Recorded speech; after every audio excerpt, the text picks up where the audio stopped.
Welcome back to bigg boss Tamil season 8. So 3 பேரை select பண்ணியிருந்ததில் like Vishal, Jacqueline and Muthukumaran best பர்ஃபார்மன்ஸை select பண்ணியிருந்ததில் இவங்களுக்கு கேப்டன்சி டாஸ்க்.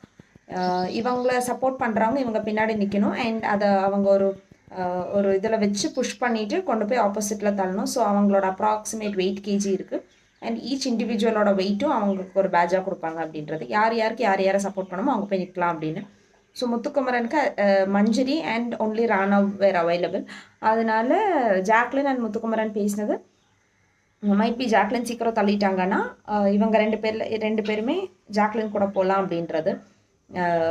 அண்ட் விஷால் ஜெயிச்சிட்டாங்க because Raanav change the game at the end.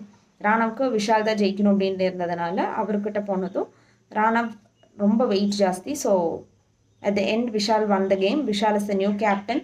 So இப்போ ஹவுஸில் வெறும் 12 பேர் தான் இருக்காங்க. அப்போ எல்லாருமே அந்த டீம் ஸ்ப்ளிட் பண்ணுறது எல்லாமே பண்ணாங்க.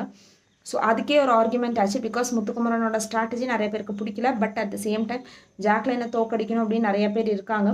Even Soundarya was against. ஏன்னா அவங்களுக்கு கூட ஜாக்லின் வந்து கோச்சுக்குவாங்களோ அப்படின்னு நிற்கிறாங்களே தவிர ஜாக்லின் ஜெயிக்கணும் அப்படின்னு நிற்கலை. அண்ட் நாமினேஷன் ஸோ வந்து இந்த டைம் ஓப்பன் நாமினேஷன். ஸோ ஜெஃப்ரிக்கு ஃப்ரீ பாஸ் கிடச்சிருக்கு அண்ட் விஷால் வந்து கேப்டன்.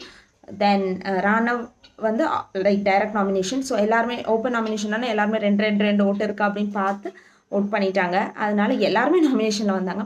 அதில் Soundarya nominated Jacqueline. That was fine. ஏன்னா கேமில் it has to be like that. But அவங்க சொன்ன காரணம் was friendship which affected Jacqueline a lot. எதுக்கு இந்த மாதிரி ஒரு இது சொல்லணும் அப்படின்னப்போ now she is like Soundarya வந்து விஷால்கிட்டயே போய் ஜாக்லின் பற்றி சொல்கிறாங்க. So they are all against this gang. அவங்கக்கிட்டே போய் சொல்லும்போது லைக் அவரோட ஃபேஸ் பார்க்கணும் ரொம்ப ஹாப்பியாக இருந்துச்சு. ஏன்னா இவங்களுக்கு அகெயின்ஸ்டாக பேசுகிறாங்க. ஆமாம் இவங்க ஃப்ரெண்ட்ஷிப் அப்படி தான் இப்படி தான் என்னதான் இருந்தாலும் விட்டு கொடுக்காம பேசலாம். ஏன்னா ராணவெல்லாம் விட்டு கொடுக்கறது இல்லை. பட் சௌந்தர்யா அண்ட் ஜெஃப்ரி ரொம்ப விட்டு கொடுத்து பேசுகிறாங்களோ அப்படின்றது நமக்கு இப்போ பார்க்க முடியுது. நிறைய இனி கேம் சேஞ்சஸ் வரும். என்ன லைக் ஹவுஸ்மேட்ஸ் வந்து நிறைய சேஞ்ச் ஆகுறாங்க because this is the last week of nomination. இது முடிச்சா அப்புறம் வந்து கேமே டோட்டலாகவே வேறு மாதிரி மாறப்போகுது. இதனாலேயே வந்து ஹவுஸ்மேட்ஸ் நம்ம அந்த ஒரு இது இருக்குது. க்ராசரி டாஸ்க் இருந்துச்சு. க்ராசரி டாஸ்க்கு இவங்களுக்கு 500 பாயிண்ட்ஸ் வந்து ஈச் பிஸ்கெட். இங்கே பிஸ்கெட் வச்சு அப்படியே தொடாமல் சாப்பிட்றது தான் 500 பாயிண்ட்ஸ் அப்படின்றது. ஸோ 4000 பாயிண்ட்ஸ் ஜெயிச்சாங்க அண்ட் அதுக்கான க்ராசரி ஷாப்பிங்கும் பண்ணாங்க. அண்ட் இந்த டைம் வந்து இவங்களுக்கு ஸ்பான்சராக அமுலோட ஸ்பான்சர் கிடச்சிருச்சு. ஸோ இனி ஃபுல் ஸ்பான்சர்ஸ் ஃபுல் கிஃப்ட்ஸ் பார்க்க முடியும். இப்போ தான் கொஞ்சம் எல்லாருமே கிஃப்ட்ஸு ஸ்பான்சர்ஸ் எல்லாமே வர ஆரம்பிக்கும். இந்த 11 வீக்ஸ் வரைக்கும் நிற்கிறதா தான் பெருசு. அதுக்கப்புறம் வந்து ஃபுல் கிஃப்ட்ஸ் தான். அது எல்லாருக்குமே தெரியுது. தே are all aware the games like அந்த பிளானே தே ஆர் ஆல் அவேர்.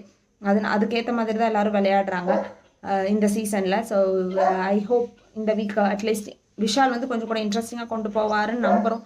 பார்ப்போம் விஷால் ஒரு கேப்டனாக எப்படி இருக்க போகிறாருன்னு பார்ப்போம். Let's see how it goes. So keep watching Big Boss Tamil Season 8 and the Snake Prasad Star.